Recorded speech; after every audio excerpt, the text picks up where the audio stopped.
introduction. So we'll see how good I am at multitasking. Hello, everyone.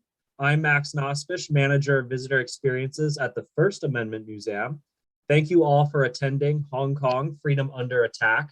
If this is your first time joining the First Amendment Museum for our online speaker series, we are a fiercely nonpartisan museum located in Augusta, Maine, dedicated to promoting the understanding and use of the First Amendment so that all may reap the benefits.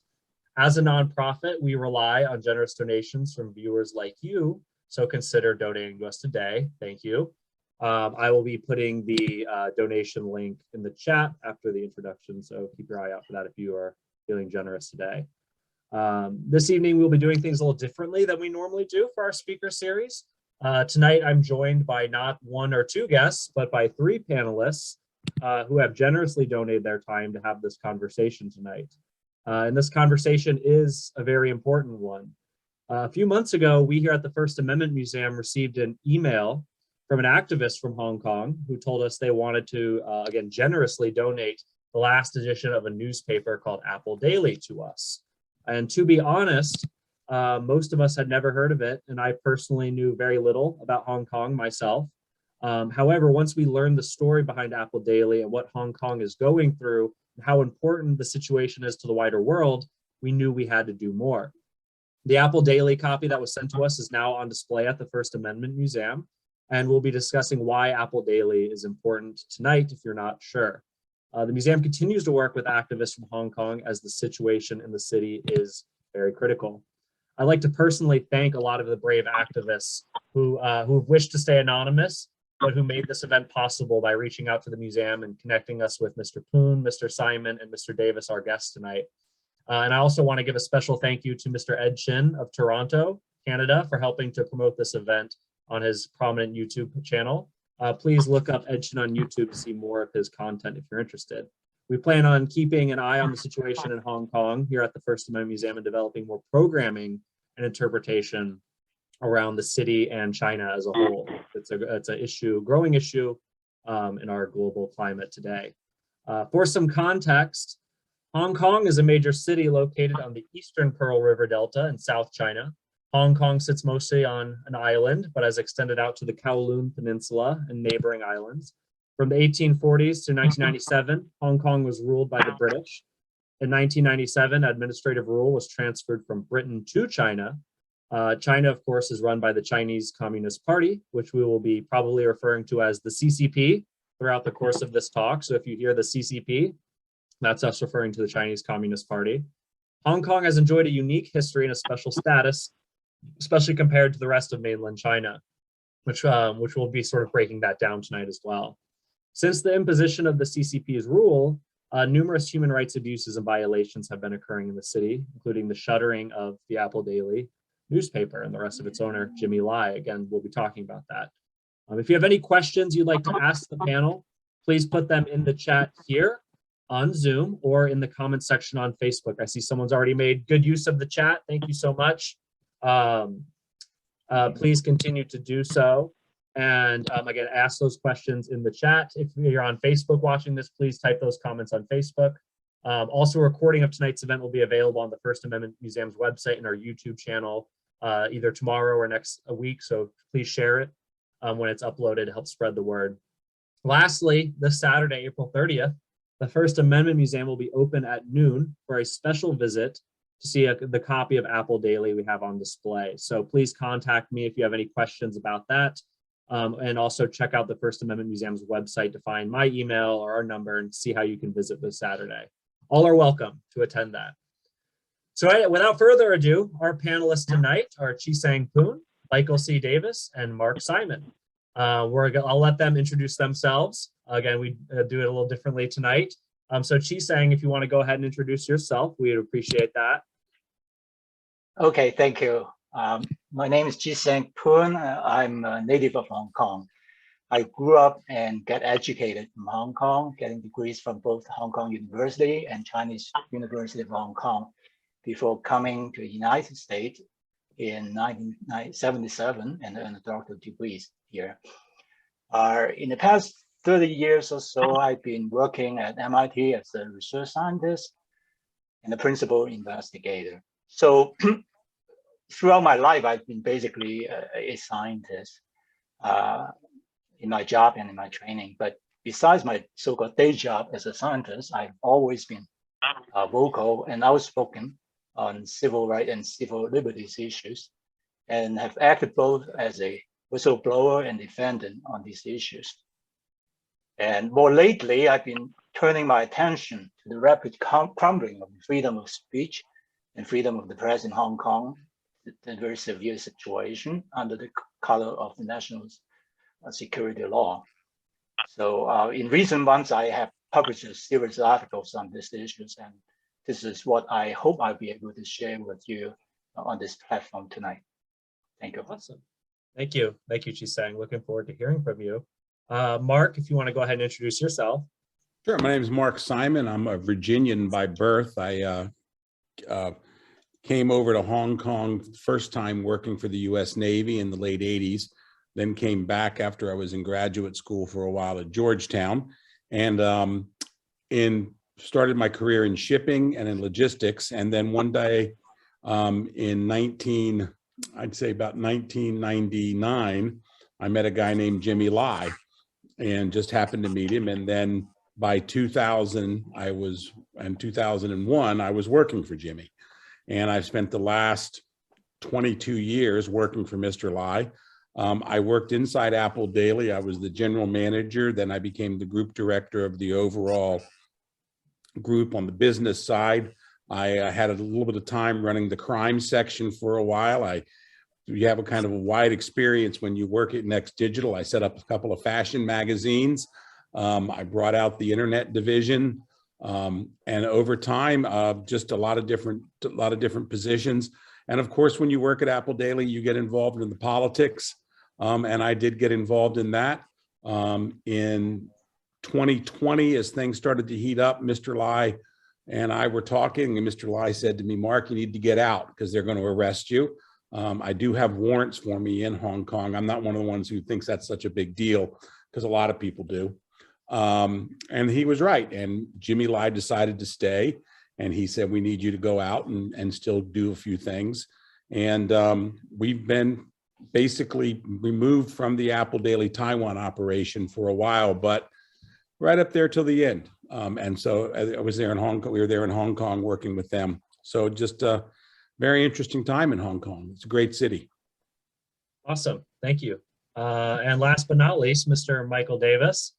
Yeah, well, Michael Davis, most common name you can imagine, Michael and Davis. So if you want to Google me and figure out what I do, you can look at my Wikipedia page, but type it Michael C. Davis. And that's why I use my middle initial, which I never used until I realized my name was shared by drug dealers and everything else in New York City. So in any case, I worked in Hong Kong taught as a professor at both of the universities that Chi-Sang attended, both the Chinese University of Hong Kong and the University of Hong Kong. I was there for over 30 years teaching. Because I teach international human rights and I teach about basic law, I actually wrote the very first book on the basic law of Hong Kong many years ago, called Constitutional Confrontation in Hong Kong. Seems like it predicted exactly what would happen. Because of that, I became a kind of public intellectual in Hong Kong, often writing in the press. In fact, I won the Human Rights Press Award in 2015 for my commentary on the umbrella movement. I was also, because of my engagement, professors are supposed to contribute to the community. And if you're a human rights professor, that contribution involves human rights. So I was one of the founding members of the Article 23 Concern Group in 2003, which we eventually mobilized over 500,000 people on the streets. My group later became the Article 45 Concern Group to promote democracy and equally large protest in 2004. And then they formed a political party, which eventually became the Civic Party in Hong Kong, one of the leading democracy parties in the city. So I've been engaged across the spectrum in the city for many years. I left my full-time job, retired from it in 2016, but continued to go back every year to teach in the law faculty at the University of Hong Kong. And until late 2020, COVID had me teaching remotely from New York, and I've not been invited back since. I kind of think my name, I was a regular contributor to RTHK under contract, a paid contributor. And I've been told by people that work there that my name is blacklisted. So I'm no longer asked to come on and give commentary. I haven't been asked for over 6 months. The story of RTHK is a story as bad as Apple Daily in many ways, not with prosecutions, but with the basic muzzling of a public broadcaster. So this is the kinds of things I do. This is a very small part of it. But like I said, they can Google Michael C. Davis and they'll see a lot of the rest of it. Awesome. Thank you, Michael. And thank all three of you for joining us tonight. One last reminder before we sort of delve into the questions. If you have your microphone on, please make sure you're muted. I'm getting some interference from someone in the audience. I'm not sure. I don't want to boot anybody, but if it gets too much, I might. And again, if you guys have any questions for any of our panelists throughout tonight, please put them in the chat so we can so you can add your voice and ask your question. So we'll go ahead and get started. This one, the first question's for you, Mark. Can you give us some of the basic history of Hong Kong from the 19th century to the late 1990s? And can you tell us what happened in 1997, what it is, what it was, why it happened, and why it's important? You got the basics down. The Brits showed up in 1842 or whatever it was, and basically ran the place until the Japanese showed up. I really think of Hong Kong not so much as a geographic location, but as a people. In other words, Hong Kong is a place that's constantly had these flows of people coming down to it, from Guangzhou, from Shanghai, from other places. And to me, that's always been the difference between Hong Kong and maybe other places. Is it's been, Shanghai, of course, is unique. All places are unique. But Hong Kong was basically run by the British as a colonial colony. You know, when you compare it to other colonies, it was run efficiently. It was a trading port outside the Pearl River. Really nothing too differentiating for it. Now, of course, the Japanese showed up in 1941. Hong Kong put on a brilliant, in fairness to them, they fought very well. And then the Japanese administered the territory for 4.5 or 5 years to 1945, at which point in time the Brits ran back in and took back over. And then they handled it for another until 1997. And I think everyone's familiar, 1997, there was the negotiations that started in the 80s, Margaret Thatcher, and Hong Kong went back to the Chinese. After that, from that time, we're supposed to have 50 years of 2047 where it was ruled by the Hong Kong people and, with the basic law and all these wonderful things that Martin Lee and everybody had worked out. And as we've seen, that really came to the end, I would really say probably around 2014, in my mind, at least. That's kind of the day that I say where we really saw the intent of the new Xi Jinping government. And it's a complicated history, but really up until, I'd say 2019, Hong Kong, in my mind at least, and I'm sure people will disagree with me, Hong Kong was trying to straddle that position that they had with the 50-year agreement. It has not worked out. And since that time, we basically are now, the hopes of Hong Kong have taken a drastic turn for the worse. But I always like what Louisa Lim, she's a scholar and an author. I always like what Louisa says about Hong Kong. It's really about a people. I mean, it's a diverse group, huge expatriate population. So it's a very unique place. And that's why I think across the world, you do find so many people who really have an attachment to Hong Kong.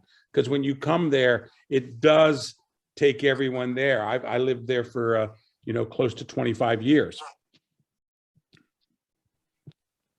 Awesome. Thank you, Mark. And sort of speaking of this to this unique sort of culture, Chi-Sang, you grew up in Hong Kong. So could you tell us what that was like growing up there? And can you kind of give us a feel for the city from the perspective of someone who was born and raised? Oh, yes. I grew up in the 50s and 60s as a kid there. And that was a time shortly after mainland China was, taken over by the Communist Party. And of course, a lot of things have changed since then. And during that time period of time, of course, there's a lot of refugees coming, across the border, and Hong Kong was basically flooded with all these folks, who lost their properties and, lost a lot just fleeing, to Hong Kong just for a better life and freedom, of course. And many of them actually lived in very impoverished conditions, like in some squatter settlements. And my family was among one of them. Actually, we lived in a illegally built shelter on top of the rooftop of a residential building. And that's how life was like. And there's no electricity, running water, and stuff like that. So life was actually not that easy during that period of time, but nobody complained because everybody's just lucky, that they were able to make it and, make a living there. And Hong Kong people are remarkably resilient and hardworking. They believe that, as long as you work hard and you're honest and do what you're supposed to do, then there will always a future, there's opportunity, with hope of upward mobility. And nobody, complained that much at that period of time. We didn't feel any, oppression or anything. And one thing as I remember, as a kid, is that the Hong Kong people, place a premium on education. All the families wanted to send the kids to school and have good education. And this is still going like that to this day. And of course, we benefited from a lot of very good school. The schooling is there was very good because there's a lot of primary and secondary schools, that were built by, the churches, both Catholic and Christian, and the government also, put a lot of effort, on education as well. And so life was happy, and we're hopeful. We all know that if we, do good, study well, then sometime we got a good government job or a big company, then life will turn around. And Hong Kong, actually, the British government also, I think they had a very unique way of governance there. And in that, they have so-called a laissez-faire policy, meaning that, it's a hands-off policy, anything goes. And that means though there's a lot of freedom, both economically and politically. And we saw, all kinds of speeches and newspapers, from the left and the right, and so on. Everybody can speak out without fear of anything. That was what Hong Kong was like back then. Of course, things have been very, very different now these days. And I think one thing I have to give credit, the British colonial government, even though we didn't have democracy, the true sense of the word, we did enjoy a lot of freedom. And then there's a lot of good works that they did. For example, they had one of the most outstanding housing programs, public housing programs, that they built a lot of affordable, housing for the working families, and that changed life, for many people quite a bit. Of course, now housing is a big issue now in Hong Kong these days. Let me jump right in there and take it over to Michael, because my question for you, Michael, is what were the differences in Hong Kong when it was under British colonial rule and versus today, it being run by the CCP, and what lasting impact did British rule have on the city? Oops, Michael, you're muted right now. Sorry. I think certain qualities, there've been back in the 80s and 90s, there were surveys taken, and it seemed the most important core value that Hong Kong people liked in these opinion polls was the rule of law. In many ways, even though there was no full democracy, the Britain itself was a democracy. So its colonial practices, certainly probably draconian as colonialism was in the previous centuries and early 20th century, by the time after World War II, when anybody that's alive today might have been around, there was, I think, the period of ending colonialism. And generally, there was a provision in the UN Charter that colonies were to decide for themselves. Well, China had that taken out when it came to Hong Kong, that Hong Kong would not have self-determination. And so democracy wasn't present, but if Britain had tried to institute it, it would have ran into Chinese objections, because China would think that was building, a ramp for Hong Kong to be independent and not return to China. So while the British could deserve serious criticism for inequality before World War II and during its colonial period, and for the lack of democracy in Hong Kong in more recent period, I think there was kind of imperative they not have democracy. But to their credit, they developed the rule of law, the court system, and the civil service was very strong. So I think a lot of Hong Kong, I've worked in India and many other colonies, and colonialism was generally viewed as a bad thing. But I think in Hong Kong, there's a kind of, feeling some good attitudes towards the colonial period because of what followed. So with this rule of law as a primary value, with basic human rights protection and no democracy, as Hong Kong moved towards the handover, the British sent Governor Chris Patten there, and he tried his best to push forward higher levels of democracy and various proposals he made before the transition. These were all more or less slapped down Beijing objective. They didn't want these things to go ahead of them. And so when the handover occurred, the legislature that had been elected was dismissed, and an appointed legislature was put in place until the first election after the handover. But when the handover occurred and I was there, I think there was some hope that China would keep its promises. People have to have hope. And so the first election, the Democratic camp, again, always the Democratic camp after the handover would win about 60% of the popular vote in the legislative seats where direct election was allowed, which was only initially less than half and eventually half of the legislative seats. There's never been a direct election for the chief executive, the top position in Hong Kong. And so the Democratic camp always enjoyed this support because it appeared willing to defend Hong Kong's autonomy. So that this is what Hong Kong was promised, a high degree of autonomy with the rule of law, all the very things I just talked about. Was the things that China and Britain agreed to in the Sino-British Treaty of 1984. And that treaty provided that all of these things were stipulated into the content of the basic law, which was drafted in the late 1980s and implemented in 1990. So, finished in 1990, it was implemented, of course, in 1997.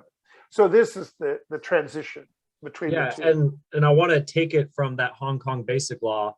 So can you explain to people who might not know in very simple terms, what is the Hong Kong basic law and what does it say about freedom of religion, freedom of speech, freedom of press, freedom of assembly, and freedom of petition, things we consider the First Amendment here in the United States? It says all the good things you want to see in there. And so this is a critical factor that, some people like to say, well, it's vague or so on.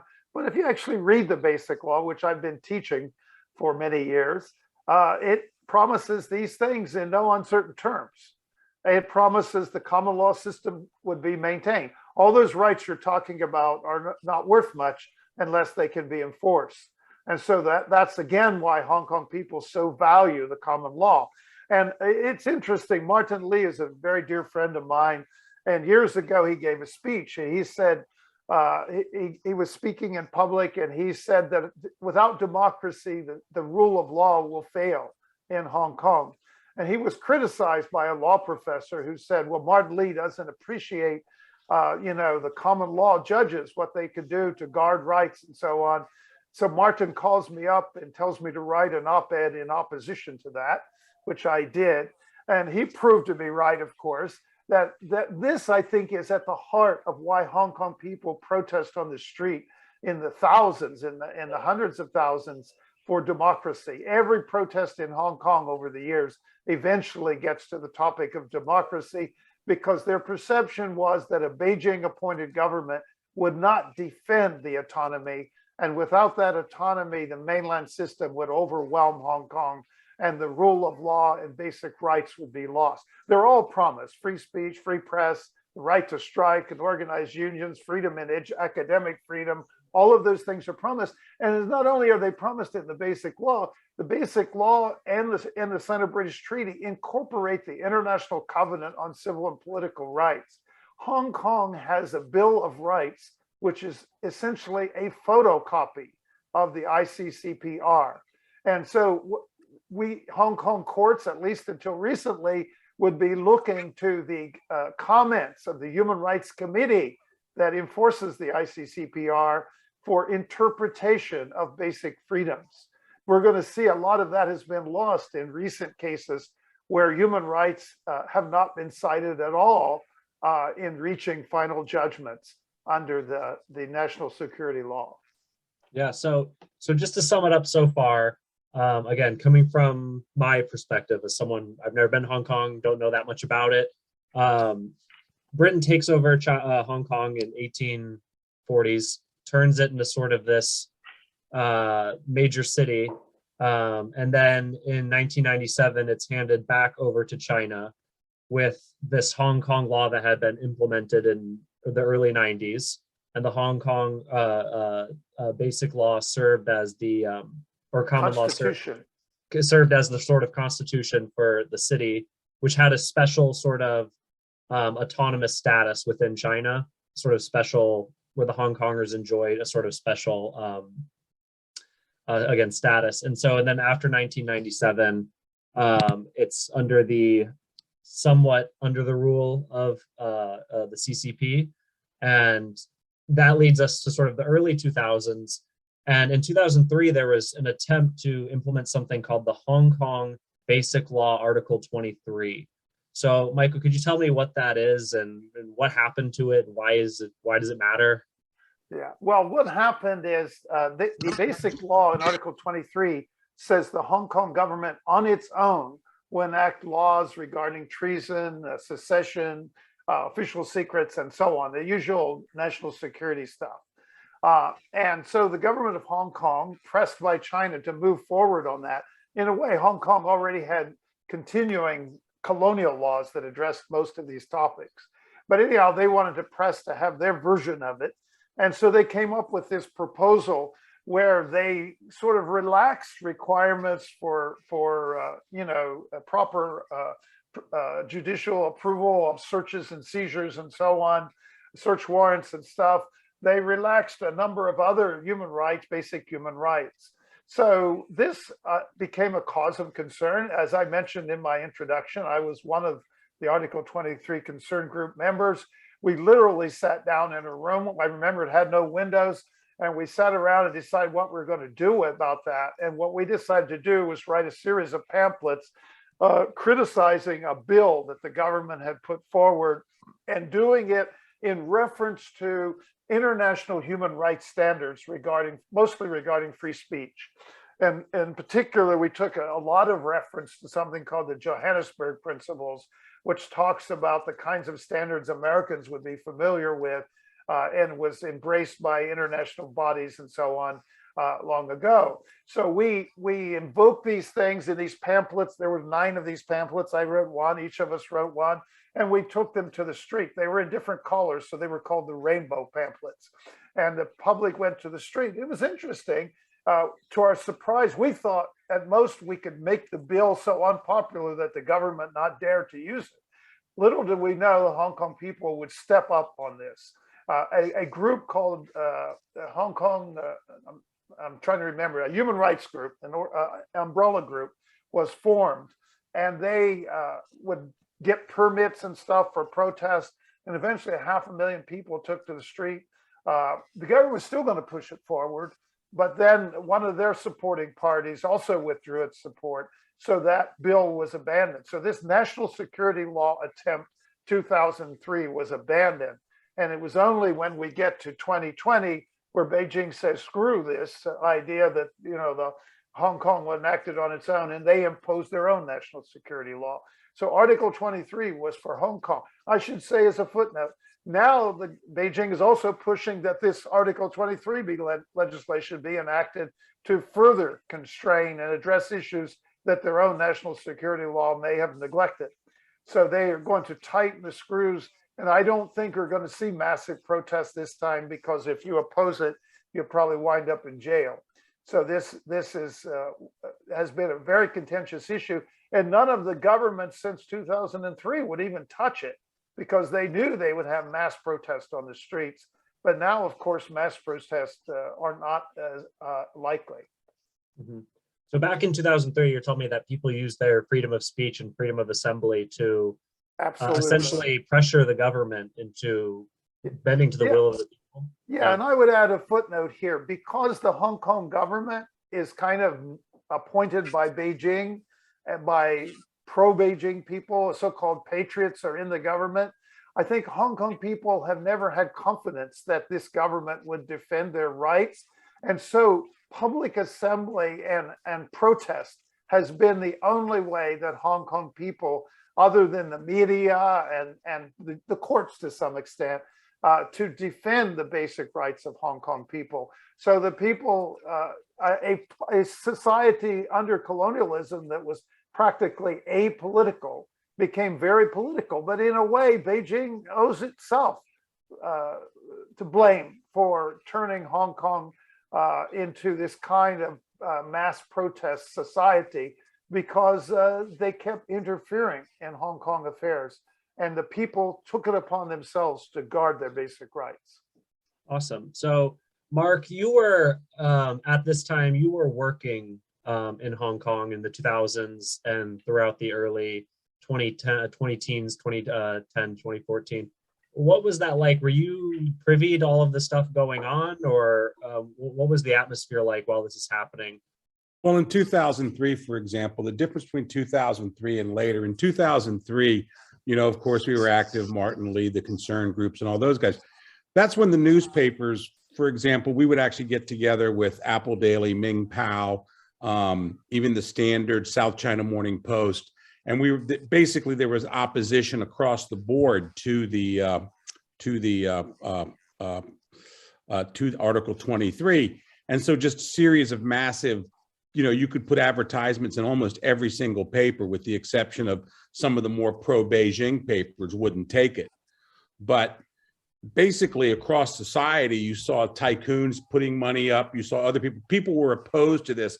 And that was the difference in 2003. In other words, I still remember being down there in 2003 going, boy, I hope this advertisement that's been going on for all week is really going to work. And when you talk about RTHK, I remember that I did an RTHK show like 3 days before, interviewed about, because they were talking about all the advertising. So it was that open. In other words, it was like, okay, all these people are opposing this. Everybody's out there. We don't really mind it. And we had it, you had all these advertisements. If you fast forward that, really even 5 or 6 years later, probably 2 newspapers would have taken those ads, Ming Pao and Apple Daily, because basically the press freedom area, we had just started to see it start to grind in. Look, the way they handle you in Hong Kong before they just come in and close you down with the police is through economic boycotts. So for example, when I was the group director and the general manager of Apple Daily, that was my bailiwick. I ran that.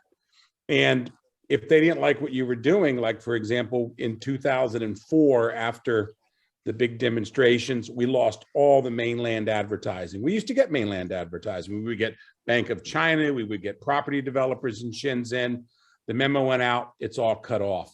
And so, basically, I can't remember whether it's kill the chicken to scare the monkey, that basically the economic pressure just really started ramping up. and you started to see a greater divide. I've always believed that Article 23 really caught them flat-footed. I think they were shocked to see that many people in the streets. I still remember, actually the US consulate blew it, to be honest with you. They actually sent back and they said there's not going to be that many people in the streets. And then the next day there was, whether it was 500,000 or 700,000, I can't remember, but there was a lot of people. And Michael's right. Basically what happened is, in my mind, and of course my life goes back to really only to 1993 or 94. In my mind, 2003 set it up for the Hong Kong people. If they're not happy, they're going to hit the streets. And then Michael's 100% correct. 2004 was pretty much the same thing. And it was even stranger. You saw a lot of different parties try to get involved. Even the pro-Beijing parties were trying to take more moderate lines to try to appeal to the voters. But then really, I would say for the next 5 or 6 years, the July 1st protest really wasn't all that big. If you hit 100,000, you were lucky. And that's because the government knew if you brought something out, that would be it. You know, and Article 23 was, I mean, the intellectual, I still remember the pamphlets because we had to, that was the funny thing about it. They were done in English and Chinese, and we had to reprint them one time in English over at Apple Daily. I got the order to reprint them because so many expats were trying to figure out what this means. And it's hard for Americans to understand when you get this thing called Article 23. I got to tell you, you read it and you go through it and it's like, and we're seeing it today, Article 23, that they fought it off and the concern groups and all these people fought it off. And I was just really a functionary for that stuff. You saw it prolong the life of Hong Kong, in my mind, by 15 or 16 years. That when they defeated Article 23, first of all, it really finished the first chief executive, the first Beijing appointed guy, C.H. Tung. It heralded in Donald Chung, and Donald was, in retrospect, Donald was pretty benevolent compared to what we've got now. But even after that, nobody would touch it. It was an amazing thing. They just knew it wasn't going to go anywhere, and they knew if they pushed it, you're going to get 600,000 or 700,000 people in the streets. Yeah, I love that because, again, you know, it's the First Amendment Museum. We're all about the power of free speech, freedom of the press, freedom of assembly. And to see those three things make such a change, at least for 15 years, is incredible. And that, to me, that speaks to the power of those freedoms and what they can do, especially when they catch government off guard, right? And so let's talk about that some more. So this is for you, Michael. In 2014, there was something called Occupy Central with Love and Peace. It's also known as the Umbrella Movement. So can you tell us what that is and why is it important? Yes, I should add, by the way, I was struggling with the name of the umbrella group that helped organize the protest. And they did for all the protests that followed, including 214. And that's the Civil Human Rights Front. Of course, that's been forced to be disbanded now. I'm also happy to say I wrote one of those pamphlets, Mark, that you had to deal with. So, well, what happened after 2004, then in 2012, there were some protests over civic education because Beijing sort of inspired the Hong Kong government to try to impose a kind of patriotic education on Hong Kong. And in those protests, which were mostly organized by the very young people, as young as 14 years old, Joshua Wong, who's become quite famous as one of the protesters, who's now in jail, was one of those students who organized from secondary schools to protest this attempt at brainwashing Hong Kong people. And so I, of course, watched all that. I showed up for these things to try to be supportive or understand what was going on. But I think the most important output of that was that these young people then became the leaders of the protest in 2014, the massive umbrella movement. They were basically educated. Protesters in Hong Kong were essentially educated by Beijing's overreach. Every time Beijing did something, they had to do something. So Beijing likes to present this argument today, and the Hong Kong government does as well, that, well, no government would stand for all these protests, but most governments would respond to popular concerns. And then the protests wouldn't be growing in the way they did in Hong Kong. But what we had is a kind of indifference. So in 2014, these students took to the street. I was out there myself. I remember I was there in Admiralty Station, a train station, on the first, one of the early periods of the protest when they took over the street. And that was because the police blocked them from going to the area near the government offices where they wanted to protest. And I was standing there and watched this, and eventually they didn't know what to do. So they shoved over the barriers and went on to the street. And they stayed on that that main street for 79 days. So that you know, free speech doesn't occur in a vacuum. It occurs in real time with real problems. And they were out there, they were gassed. Of course, the gassing of people brought more people to the street, and social media brought more people to the street, and the press reporting on it made the world aware of it and Hong Kong people aware of it. And so you could say, well, they're blocking one of the main arteries to go to work for people. Maybe they wear out their welcome, and they probably did to some extent. But eventually there would be, after all these protests, there would be a district council direct election where the people express their opinion in support of protesters. So Hong Kong people, I think the protesters occasionally wore out their welcome when they went too far, but I think Hong Kong people supported their cause for the most part. So this umbrella movement, the gassing was why the umbrellas got involved. Benny Tai, a professor colleague of mine, had come up with this Occupy Central in Love and Peace, but it wasn't Central that got occupied because the students sort of hijacked the protest that Benny was planning before he got off the ground. And so he basically came along after they occupied the street and joined and says, well, this is his Occupy. But he's in jail as well now also. So this is kind of how it grew out of a very spontaneous, first from a movement to protect freedom of education in the universities, and then grew into this massive protest, which was demanding democracy. The cause for the 2014 protest was that Beijing had promised that the ultimate aim was universal suffrage. The problem was that Beijing's universal suffrage was a different kind of suffrage than we know. Someone once said, I think very astutely, that Beijing doesn't mind elections as long as it knows the outcome ahead of time. And so that's exactly what they tried to do. They wanted to control who would run. And of course, they've done that now. They've imposed that on Hong Kong. But at that time, people pushed back against that idea that Beijing's nominating committee could effectively block all Democrats from the electoral process. And so there were all of this debates and protests, and the world was there watching, but nothing was given. And so there was a sense that they lost that time around. And the government kind of got full of itself and thought it could do pretty much anything it wanted, and eventually got itself into trouble again in 2019.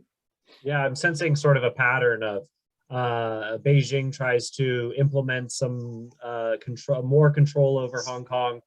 Hong Kongers use their freedom of speech, freedom of assembly. They take the streets, and there's this tete-a-tete sort of going on. Yeah. And before we get to 2020, there's one last thing I want to talk about before we get to the meat of the national security law. In 2017, Carrie Lam, I think I got that name right, became the first female chief executive of Hong Kong. In 2019, she proposed the Fugitive Offenders and Mutual Legal Assistance in Criminal Matters legislation bill, which is a mouthful. That led to mass demonstrations. So can you tell us who Carrie Lam is, and why did she try to pass this long criminal matters legislation bill, and why did it cause so much more controversy? Well, Carrie Lam is a former civil servant. I mean, she spent her whole career as an administrative officer in the Hong Kong government, sort of a fast track kind of person that you see in the Hong Kong government. which over the years, many of my students would aspire to. It's kind of the best job you could get. So she came up through that system. It's hard to know how she got to the views she has today in light of the very liberal education she herself enjoyed in Hong Kong, as Chi-Sang has pointed out, that education was a very attractive thing, and our universities taught the same kind of liberal education that Americans get. So she was the benefactor of all that. In the 2014 protest, she was the chief secretary, which is the second highest position in the government. And she was charged with negotiating with 3 of the student leaders, which was done openly on television. Of course, they wouldn't do that today. But anyhow, she did that and basically ignored all of their concerns, as proved to be the pattern that you've been talking about, Max. And so when the Lung Chun-ying, the chief executive at that time, the 3rd chief executive, his term was over. All the chief executives only got 1 term because Beijing sort of got fed up with all of them. Anyhow, when Lung Chun-ying's term was over, Carrie Lam, as the chief secretary, was the candidate Beijing pushed. I should say, I use the word candidate carefully, because the way the chief executives were chosen under the basic law until universal suffrage would be established, and it never has been, is an election committee would choose them. It was 1,200 members, now it's 1,500 members. And this committee basically was kind of rigged so that at least the vast majority, probably about 80% of them, would be pro-Beijing people. And Beijing would always signal who it kind of supported, and they would all fall in line very quickly behind the Beijing's preference. And so it's only become worse now because they vet all the people that run for it, and they have to all be so-called patriots, which means they all support the government, as is true now of the Legislative Council as well. But in any case, so Carrie Lam was chosen by Beijing through this election committee, and she became the chief executive. And the Article 23 stuff still lingered there, right? And so she kind of apparently thought, oh, well, why don't I push this extradition bill that you described that would allow Hong Kong, people in Hong Kong, not just Hong Kong people, anyone in Hong Kong to be extradited to face criminal charges on the mainland. And there never was. For years and years, Hong Kong tried to negotiate an extradition arrangement with the mainland, but never could do it because under Hong Kong's pre-existing law, to extradite somebody, you had to be sure their human rights was protected. And Hong Kong would never feel confident that human rights would be protected in Beijing. So this was her then suddenly pushing it through. She used the excuse that she was opening up to extradite to Taiwan as well and other places in the world. And one case had come up where a guy from Hong Kong had murdered his girlfriend in Taiwan. And she was trying to claim that that's all she was doing, except she included Beijing in the thing. And that's what people were protesting against. And so this caused huge concern in Hong Kong. And this was the trigger for those protests. Those protests eventually would expand because of police brutality, that they would want the police to be investigated. They made 5 demands, and including police investigation, dropping charges of rioting against protesters, dropping this extradition bill, and ultimately importing universal suffrage. Only thing that was given into on all of that was the extradition bill was dropped. And then Beijing, of course, imposed something even worse the following year. But that's sort of what we got into this, and that's who Carrie Lam is and what she was trying to do. So the next year, you said that's the Hong Kong national security law, right? Yes. So in 2020, in response to all this unrest, the CCP passes the Hong Kong national security law. This is the big moment. I remember even seeing this on the news here in the United States. Could you tell us about that national security law? Yes, it basically undercuts, as Mark said, pretty much the one country, 2 systems framework entirely, because it is a national law. It has equal or actually higher status, because under mainland law, if a law is more specific and later in time, and it governs. So it overrides, under the mainland's own legal system, it overrides the basic law in any area where it conflicts with the basic law. And what it does is it creates 4 crimes of subversion, secession, treason, and collusion with foreign forces. And all of these are very vaguely described. The law was passed in completely ignoring Hong Kong people. The text of the law was not even known to the chief executive of Hong Kong, presumably until the day that it was implemented on June 30th, 2020.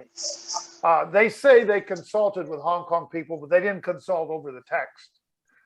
Basically, they probably talked to a few pro-Beijing people and then went on with whatever it is that they were planning to do.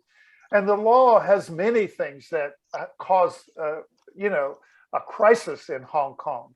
It provides that the judges who hear national security cases will be selected by the chief executive. And if a judge does anything, who's a selected judge does anything that Beijing thinks threatens national security, then that judge will be dismissed from the list of selected judges. So it creates, the basic law have articles in it that said mainland departments shall not interfere in Hong Kong, and mainland laws, except a certain limited number in Annex 3, shall not apply in Hong Kong. This was part of guarding Hong Kong's autonomy. Now it creates this huge mainland department, an office for safeguarding national security in Hong Kong, which is totally staffed by mainland public security people. And these people are like a secret police. They've taken over a big building, and they have nothing to do but chase down and find Hong Kong people that they think violates national security, which seems to be anyone who opposes the national security law or speaks out in any way. They also create a committee chaired by the chief executive of Hong Kong, a committee for safeguarding national security, and it has a mainland advisor who is the head of the local Beijing office in Hong Kong. And this guy, quote unquote advisor, it would seem that since this committee is subject to, it's under the authority of the central government, and it operates in secret.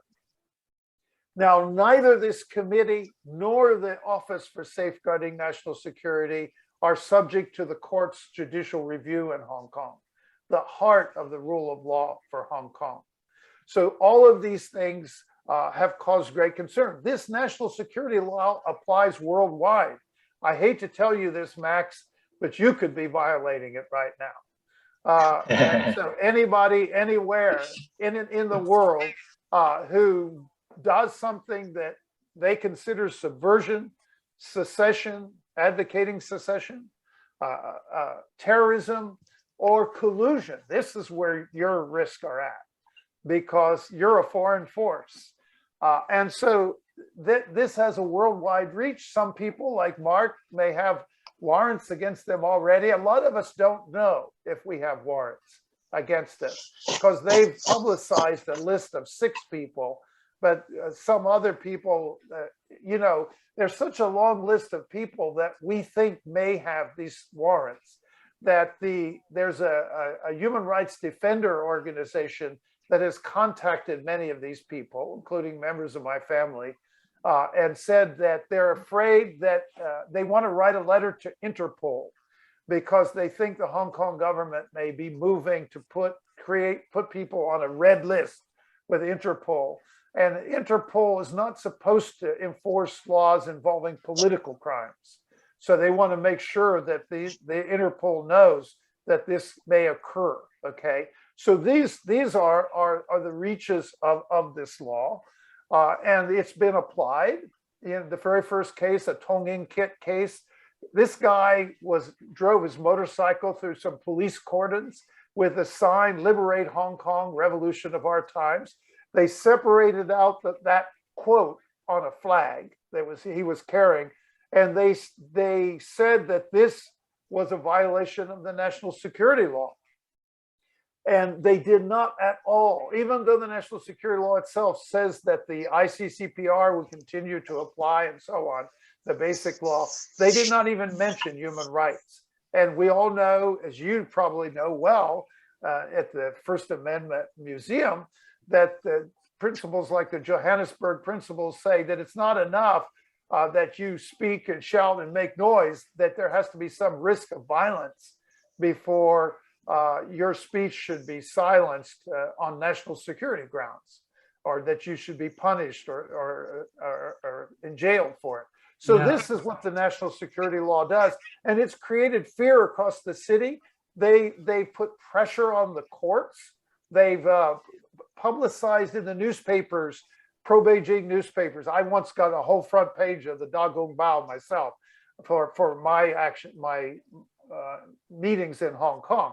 But they publicize people's names. They criticize judges in these newspapers, so judges know if they're doing something. Like Jimmy Lai, as Mark will tell you, he was going up for bail, but while his bail was pending before the Court of Final Appeal, the People's Daily published an article effectively suggesting they would send him to the mainland for trial if he was granted bail. That they disagreed with any idea that the court would grant him bail. He was denied bail. So there's all this pressure on judges. They put all this pressure on community groups. Just this week, the Foreign Correspondents Club in Hong Kong suspended the Human Rights Press Awards, which was the highest award for the media in Asia. They suspended it. They'd already selected all the winners for this year. I won it myself once, as I mentioned in my introduction, for my commentary on the umbrella movement.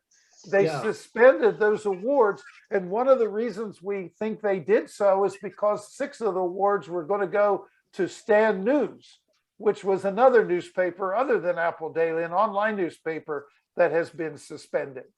And so the idea is that this pressure on all these groups, teachers' unions have all suspended. That Civil Human Rights Front I mentioned is gone now. So virtually any kind of organization, community organization that assembles on behalf of democracy and human rights, they're all gone now. They've all been suspended. Which sort of, I want to take it over to Mark and sort of bring him into this and start talking a little more about Jimmy Lai. That was a good segue. So Mark, you worked for Apple Daily and Jimmy Lai. So tell us, what was Apple Daily? Who's Jimmy Lai? How did you get involved? Tell us a little bit about that. Mark, your microphone. Oh yeah, you're on mute. Sorry. The first publication of Apple Daily was 1995, but before that, there was in 1989, 88, actually late 88, was Next Magazine. Next Magazine was a basically a partial political magazine, scandal sheet, basically digging into Hong Kong, was actually quite successful. Apple Daily then came along in 1995, same format, same structure. Think of a USA Today format with the New York Post type newspaper. Actually, we had a lot more in common actually with some of the British tabloids as well. Would be a little bit more on our racy section. However, the unique thing about Apple Daily was very quickly it developed a serious political bent, and that was the big difference. And with some of the other newspapers that we competed with, very serious bent. Ming Pao was always one of our competitors. But Apple Daily quickly rose up. We were never the #1 newspaper. That's always been a misconception. We were always the #2. And that was because we basically were the #1 newspaper on Hong Kong Island, the #1 newspaper in Kowloon, but we never really penetrated the new territories that much. And it was a distribution issue as much as anything else. We had a tough time getting good distribution up there, other than the 7-Elevens. And so essentially, Apple Daily basically became the newspaper, I would say, and we've been accused of this, it became the newspaper of the democracy movement in Hong Kong in many ways. Many of our columnists who would write for us were Democratic politicians. And so essentially it was a very commercially viable paper. It was making money all the way up until about 2018, 19, when we were going through this different stage in the boycott. But then as soon as we opened up subscriptions in 2019, into 2000, basically the paper went back into the black right away. But the thing is, from an editorial standpoint, the paper had a free market bent to it. Jimmy is a free market guy, but not so much that it was really a paper that focused on Hong Kong locally. For example, we basically had two foreign bureaus, you could even call them. We had somebody in New York and then we had somebody in London from time to time.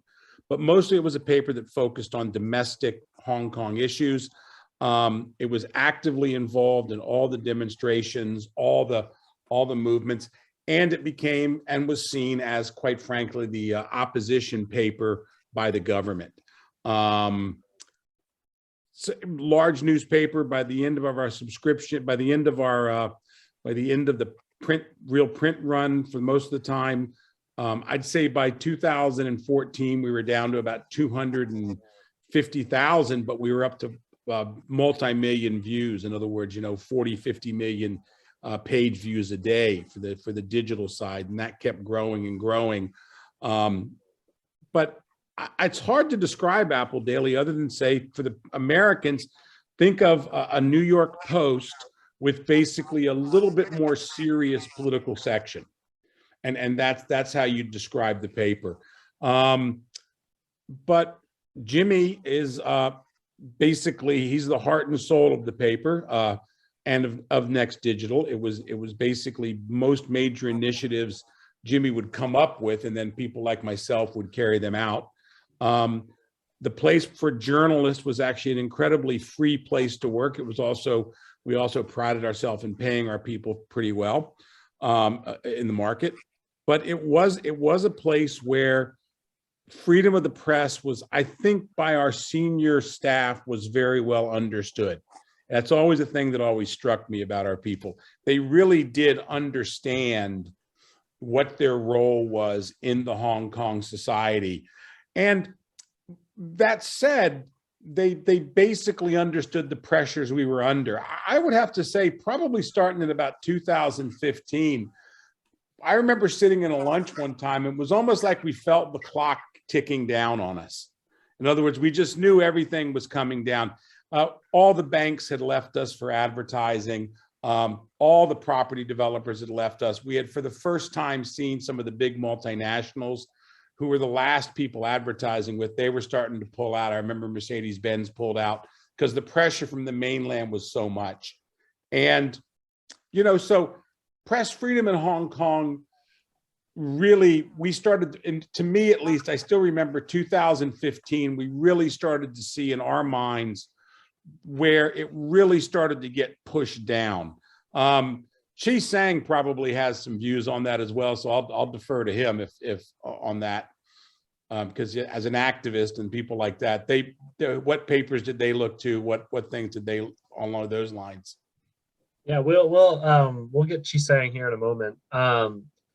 And so, as far as I know, Jimmy Lai, he had this sort of interesting upbringing, like a sort of Horatio Alger rags. Yeah, that's a long story. Look, he came over in a boat. He came over in a boat when he was 12 years old. His family was an upper middle class family in Guangzhou, who lost everything in the communist takeover. When he was 12 years old, his mother put him he came over to Hong Kong, went straight that night to a garment factory, worked his way up. Hong Kong is this magical free market place where people did come and make a lot of money. Jimmy grew and grew and grew in the garment industry. And during that time when he was going back and forth to New York is when the boss had his really, I would say, intellectual awakening. He was always a voracious reader. That's the one thing about him. Even as like a 15 or 16-year-old, as he was teaching himself to read, he really was very, very, he was reading everything he could get his hands on. And by the time he was in his early 30s, he had probably started his political awakening. And then the coming out party for that probably would be 1989. And in 1989, of course, there was the Tiananmen Square, and he had just jumped into that full force. He, basically had t-shirts and shirts to support the students at his large manufacturing facility being made in China, brought to Hong Kong and sold for the benefit, sent medical supplies to the students. And that was his political awakening. He was already dabbling in the media when Tiananmen happened, but he didn't know exactly what he wanted to do in the media. He couldn't decide whether he was going to go into business publications and press, go for a regional idea of things. And he's very funny. Jimmy's he always tells people, he said, he really thought up until about 1987, 88, hey, I can open some publications in China. He said he was actually thinking about that. But look, Jimmy is unique in so many ways. I'd urge people out there, just go and do a Google on him and start reading and start looking at some of the interviews. There's a movie that just came out of him called The Hong Konger. I've actually been interviewed in it. There's a lot of other people like Victoria Hu and some other people who have been interviewed for it. Jimmy is a unique individual in many, many ways.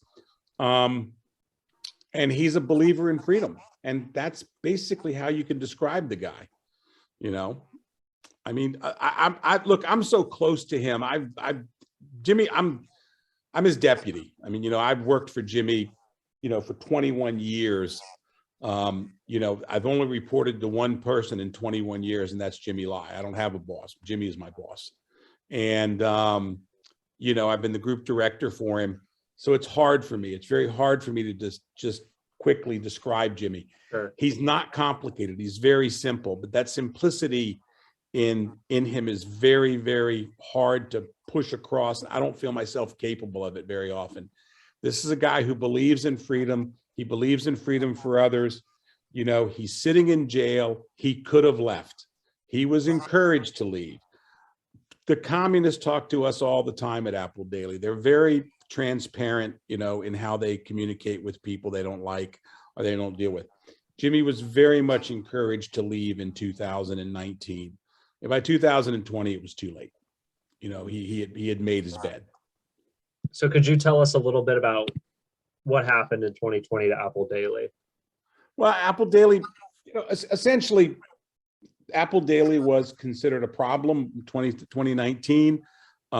If you read China Daily, if you read some of the Chinese papers, we were basically seen as an instigator for terror.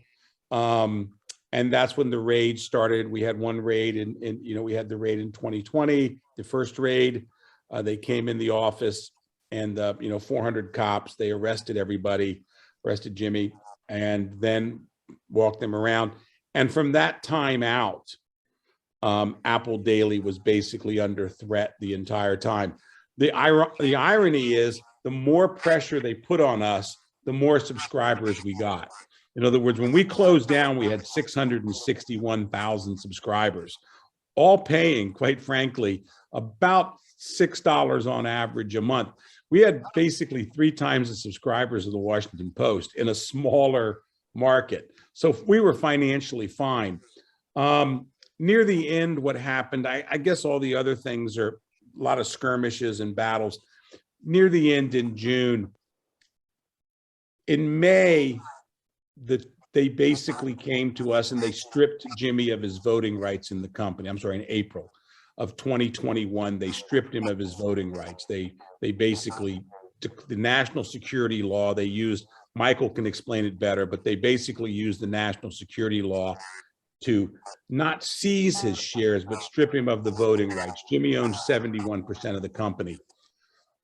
And from that time out, basically we saw the end happening. And so they came in one more time. They arrested all our senior editors, Chung Kim Hong, Chen Pu Man, and some of our other senior executives, Mr. Lam. They arrested them in June. And quite frankly, the writing was on the wall.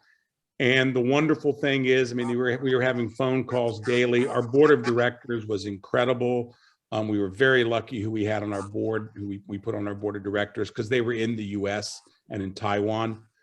And quite frankly, we basically got raided one more time. There was a hard cutoff, and they wanted the paper shut by July 1st, 2021. That was a very hard cutoff. It was communicated very clearly to our people, but they had seized our bank accounts. They had frozen everything by that time. We were just running out of money. I still remember a conversation I had with a guy in Australia who sells us our ink.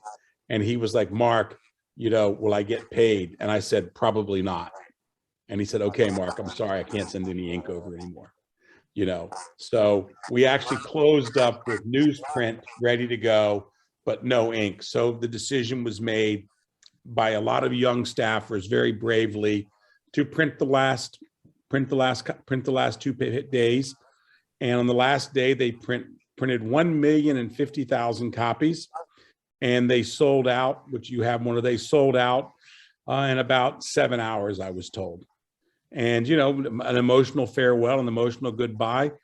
And the next day, we basically were shut.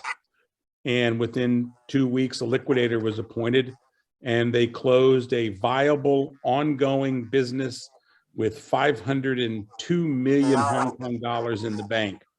And they said we were unviable. The only thing I'd point out is, to this day, Apple Daily Taiwan, which was the weaker financial paper we had, is still operating. And so in other words, the whole premise of shutting down Apple Daily because it was mismanaged and all these things was ridiculous. But no, it's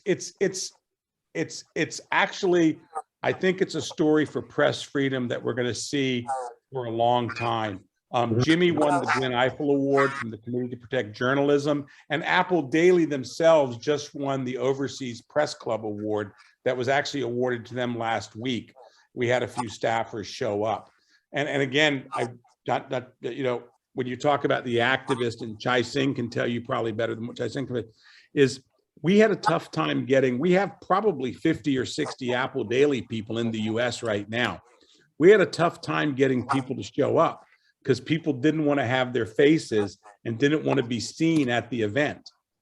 So when you look at it online, 5 or 6 of our people got up, but there was 20 people in the audience who didn't want to come up and get photographed. So that's still the type of situation that the Apple Daily people feel. And quite frankly, in Hong Kong, having worked for Apple Daily, a lot of them just scrub it from their resume. You know, they basically get friends with jobs with friends and move forward. A lot of them are leaving. We've had about 150, I was told about a month ago, about 150 Apple Daily employees out of about 900 have left Hong Kong. Wow. So Chi-Sang, I want to bring you in on this because we've heard from Michael, we heard a little bit from Mark. I want to know what made you want to speak out about the situation in Hong Kong, given the national security law in 2020, given what happened to Apple Daily, given what happened to Jimmy Lai. What made you want to speak out, and what have you done, and what has the response been? And by the way, you're muted now, so you have to unmute yourself. All right. Okay, thank you very much. So, you know, we heard a lot about national security law, and Michael did a marvelous job explaining, you know, gist of it. I think the most terrible thing about the national security law is not only the law, the offenses themselves, it is the total corruption of due process in processing those laws. Because, you know, one places so much premium on the so quote unquote national security, is supremacy, you know, overrides everything, including human rights. So once you talk about national security, everything becomes secondary. You know, it becomes absolute zero tolerance, and nobody knows what national security really means. You know, it's so arbitrarily defined, it's all encompassing, and it's subject to abuse of authority. And the legal procedure was draconian, like, you know, including total denial of bail and freezing of assets, is basically a death penalty, and that's what's causing Apple Daily and Stand News to, stop operating, even though they still have a lot of money in the bank. And once the case is assigned only to national security designated judges, and also with a denial of jury trial, basically the case is doomed because it's all decided by political appointees, and so on, with zero tolerance when it comes to national security. And then the stiff sentencing that comes with it, really is scaring people off. So with all of that in mind, I think, one thing that we still can hold on to, which is sort of the good news, bad news side of it, is the fact that speech freedom and press freedom is pretty much protected, even under national security law. Now, this is something that not too many people, is aware of or, would believe in, because there's a lot of propaganda. There's a lot of misleading claims by both the government, the police, and even the court make, wrongful judgment in some key landmark cases. So when I started studying all these situations, it just blew my mind how little one really understood what the law talks about. Now, bear in mind, this is a brand new law, to people in Hong Kong, including all the lawyers, or even including all the law enforcement folks, and also even the courts and judges, because people never saw it before, and all the cases were processed according to common law, and nobody knew how this national security law would play out in court. And so all these cases are still starting to make, precedents. These are all landmark cases. Now, what drew me into this, at the beginning, was after the raid of Stand News, charging them with the so-called conspiracy to publish seditious publications and something like that. And then I was caught by that, and so I started looking in. That's the first time I started looking into the law, the statute, and all of a sudden I discovered there's so much in the statute. Now, this is a colonial era kind of crime ordinance. It's originally it's not part of the national security law at all, but they made it national security anyway, thanks to a court of final appeal case just, a couple of weeks before that. And when I look at the law itself, well, I started finding, there's a provision for statute of limitation, 6 months in the law.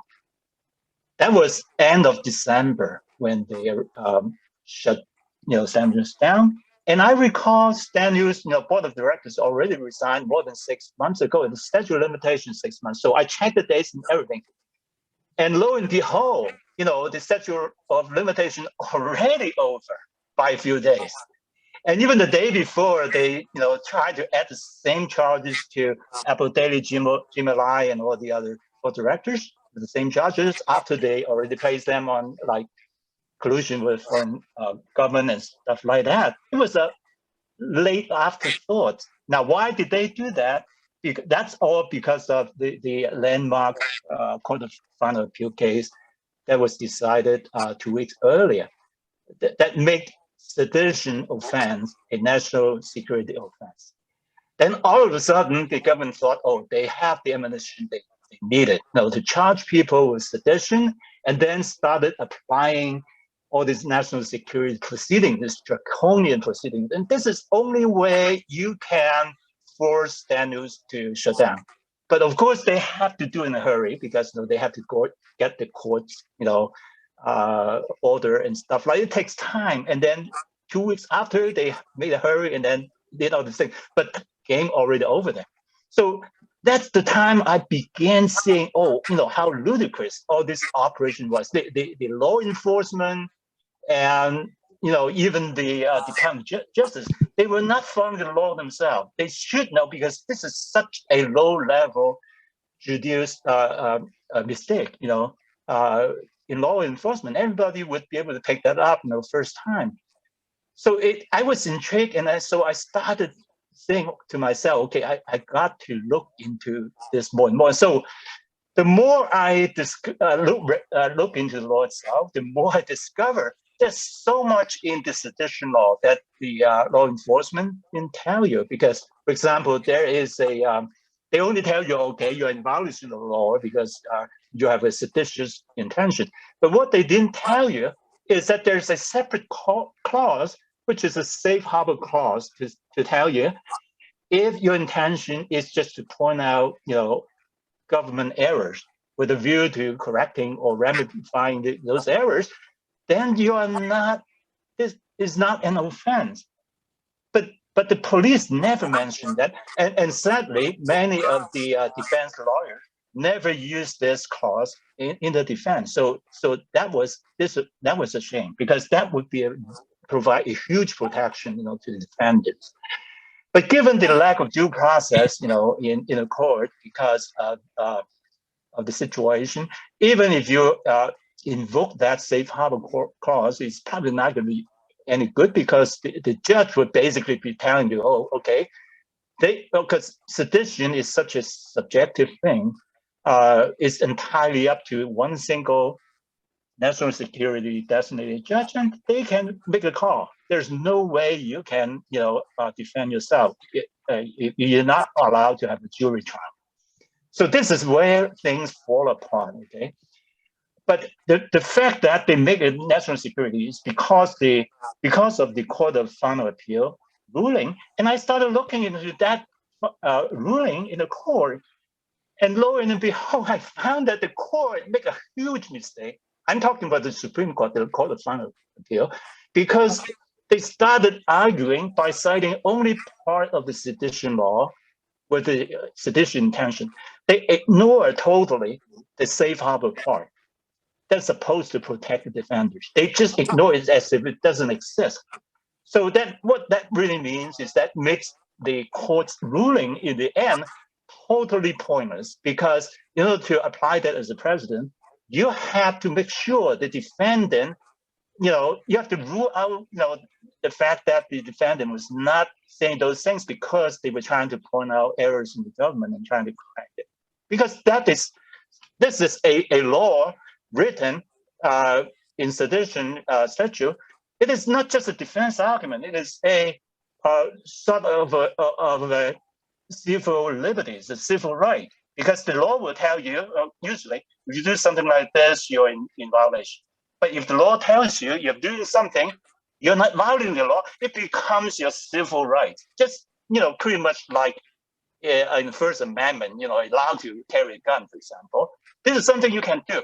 So in order to apply the sedition law, you have to rule out that civil right. So that becomes a huge, huge mistake.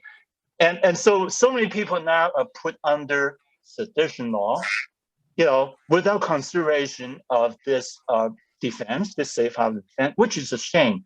I started urging everybody, including Jimmy Lai and Apple Daily. As a matter of fact, Jimmy Lai and Apple Daily, the statute of limitations is already over. The Department of Justice should throw out that charge altogether. This is such a wrongful, prosecution, okay? And I hope they realize that. So that's the end of the story. Now, nowadays, the government is relying a lot on this sedition law, sedition charge, because the conviction threshold is so low. It's an ancient colonial era law that makes it so easy to convict some person. Because what always said is that if you say something that makes people to hate the government or to have bad feelings about the government, then you're a violation of the law. This is in total violation of human rights, in total violations of the basic law and the international covenant of civil rights and political rights and so on. And even in violation, the national security law itself. Because as I said, the national security law also have provisions that claims to protect all these, human rights, including basic law and international covenant of civil rights. And now in China, it doesn't matter if if you claim to protect freedom and right, at the constitutional level, you have to really bring it down to the wording, the letter of the law, or whatever they define as a crime.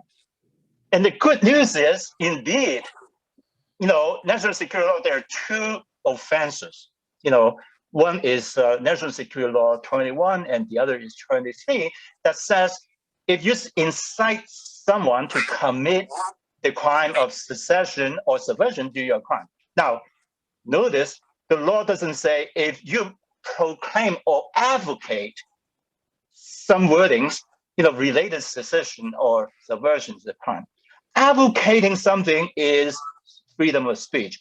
It is just a thought crime. It is not a criminal act. And the national security law protects that.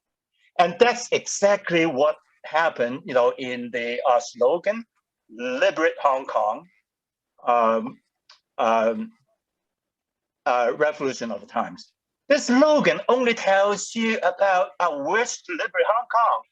It doesn't tell you or urge other people to do anything per se, to commit any secession, crimes. As long as your speech or your writing doesn't contain any wordings to encourage or incite other people in specific actions like that, then you're fine. We're just preaching. We're just talking about, even if you're preaching, about, secession or Hong Kong independence, it's just a thought crime. So under National Security Law 21 and 23, you're not committing a crime. But the law enforcement and the court wants you to believe otherwise. So the case, the landmark case, Tong Yin-kit case, the court made a huge mistake by, convicting Tong Yin-kit, because he never encouraged other people to commit any crimes, secession crime in action. All he was doing was showing the flag with this slogan. Okay, it is a speech crime. It is not a crime in action. So I really hope that the court can overturn it in some way. But unfortunately, Tong Yin-kit, already, gave up, the appeal. But there's some other coming, cases related to this slogan. Most recently, like the one convicted or sentenced last week is the Tam Tek-ji class speed case. And he was also using this slogan, and you know what? He was charged by, Defense Department, not according to the national security law secession. He was exactly the same slogan. Tong Yin-kit, he was charged with secession. And Tam Tek-ji, he was not charged with national security. Why? Because I believe now the government knew that there's no way they can charge people, using this slogan on secession. It was a total flop. That's why they're now trying to go the other way, because sedition is such an easier crime to convict people. And I hope one day the court will overturn this as well, because, as I said, it is a violation of the Constitution. And there's a lot of hope that Tam Tek-ji would have a chance of appealing successfully down the road. And this is what we're trying to do. Yeah, so we're coming up on the hour and a half mark. So I want to sort of wrap this up with two questions, for each of you, Michael and Chi-Sang, sort of about kind of applying this to where we're going with the world, with the rise of China. Why should we care? So Michael, last question for you. What impact is the CCP having on free speech, freedom of the press, freedom of assembly, freedom of expression around the world, or even here in the USA? Well, it's having a huge impact. One of the big issues today relates to a sort of global debate between authoritarianism and democracies. And what you see here, what's interesting, the CCP, unlike the Soviet Union of old, is not trying to create communist parties in countries around the world, but rather it's sort of creating and promoting a different version of governance. They call it democracy. But what happens, I think, in these what we might call soft authoritarian systems, where people have elections and they have some liberal institutions and so on, is the CCP in the Hong Kong case has really laid out beautifully what a hollowed out version of liberal democracy looks like. And they call it democracy. They claim they're still carrying out the one country, two systems. And I've argued this in a number of writings and so on, but it was struck today. I read the newspaper that in the Solomon Islands, they literally have just reached an agreement to provide some kind of security arrangements with the Solomon Islands. And people there are worried that they're going to encourage the existing government to import the Hong Kong approach of hollowing out institutions that the people there might favor regarding democracy and liberal institutions such as checks and balances and so on.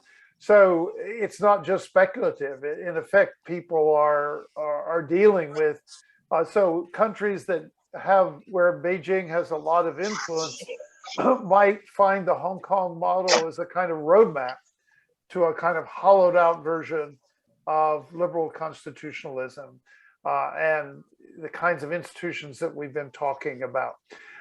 If I may, I would also add that several things that were talked about are available to your listeners in the chat. Mark Simon mentioned this movie. The very first item there by Victoria Hai, who's my wife, by the way, I should disclose. She's in that movie that Mark's talking about Jimmy Lai. So if people want to see that movie, it's going to come out pretty soon and be available. And the link advertising the movie is there. Jimmy Lai, Mark Simon mentioned Louisa Lim, a journalist who's just written a book on Hong Kong called The Indelible City. Well, immediately at 9 o'clock Eastern time, a half hour from now, there's a link also there from Victoria Hai to watch that discussion with Louisa Lim of her book. So people that are interested in it, she's a journalist and she's writing about a lot of the issues in this book that we're concerned with and talking about here. So I commend that to you. And also she's written there further down, Columbia University Press link to my book, which is called Making Hong Kong China, for people who are interested in that. So that there's a way to get more information about what the subject we're talking about, especially for students who want to do research papers and things. I think they find these sources very helpful. Awesome. Yeah, please, everyone, put that in the chat. It's all in the chat already. Yeah, it's all in the chat. So please take a look at that. I was looking at some of that earlier. Yeah. So Chi-Sang, last question for you. Why should people care in the US about what's going on in Hong Kong? One thing that I can speak to is that I know it's hard to get Americans to look beyond their borders often and care about what's going on in the world. So why should people in the West or people in the US care about what's going on in Hong Kong? Well, I think, Hong Kong is, a very interesting place because this is used to be at least a place where the East meets the West.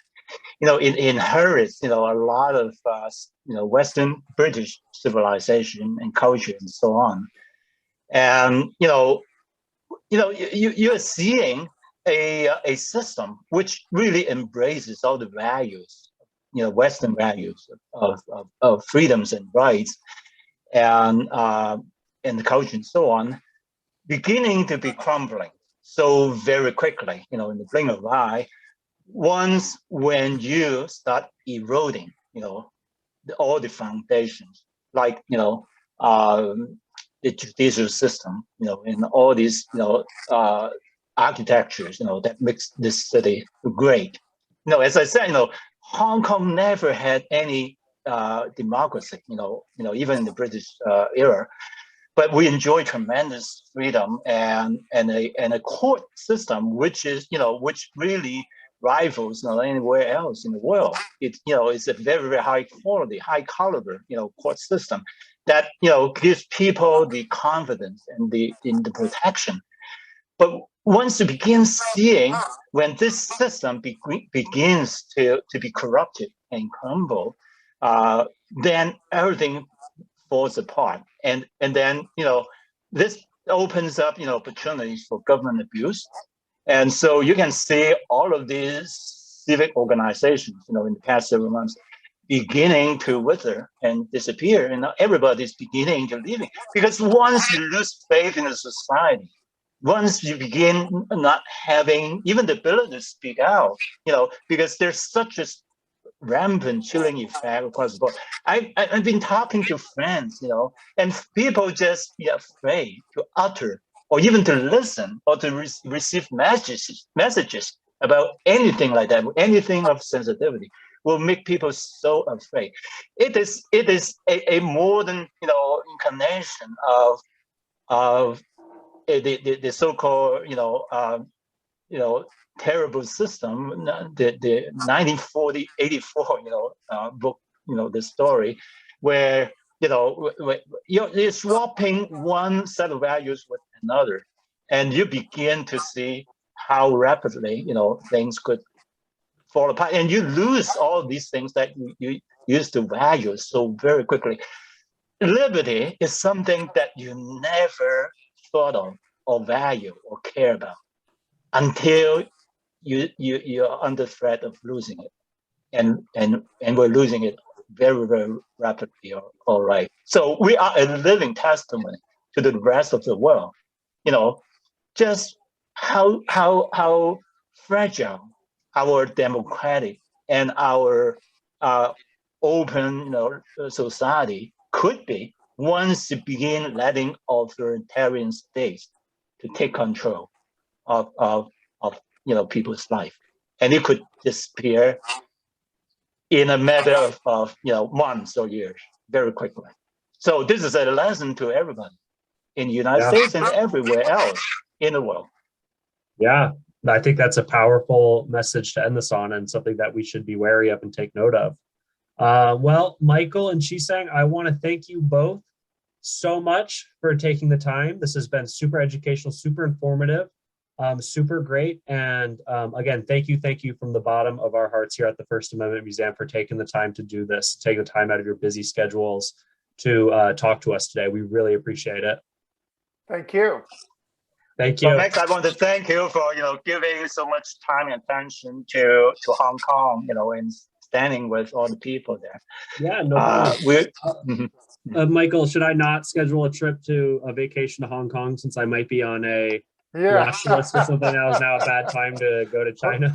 Yeah, these are the things we have to think about, and I think that's probably a consideration that does actually have an impact on people going to Hong Kong. So yeah, there you go. All right. Well, thank you both so much. And again, all of this will be online very soon. Thank you so much, everyone. Okay, bye-bye. Yep. Okay, bye-bye. Thanks again.